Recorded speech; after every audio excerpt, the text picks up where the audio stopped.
Welcome to the Slop Farm. Enjoy the video. In this video, I will explain how to make homemade sauerkraut in a crock. First, select fresh, firm cabbage and non-iodized salt.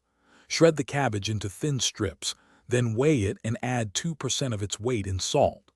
Thoroughly massage the cabbage and salt together for about 10 to 15 minutes until a significant amount of brine has formed. This initial step is crucial for a successful fermentation. Once the brine has formed, tightly pack the cabbage mixture into your clean ceramic crock. Press down firmly to remove any air pockets. It's essential that all the cabbage remains fully submerged under its own liquid.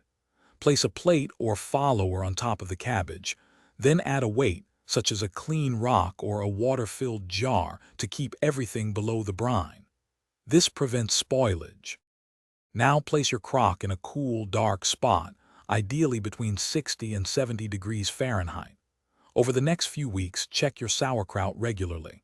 If any mold or scum appears on the surface, simply skim it off with a clean spoon. Do not worry, this is normal.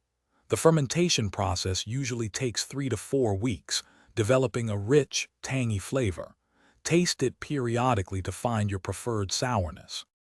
Once your sauerkraut has reached its desired tanginess, it's time to store it. Transfer the fermented cabbage into clean, airtight jars, ensuring it remains submerged in its brine. Store these jars in the refrigerator, where your homemade sauerkraut will last for several months. Enjoy this healthy, probiotic-rich condiment with your favorite meals. Remember to check the description for a link to the Owala water bottle and other great deals. It's a fantastic way to add flavor and nutrition to your diet. Thanks for watching. Consider subscribing if we helped you today.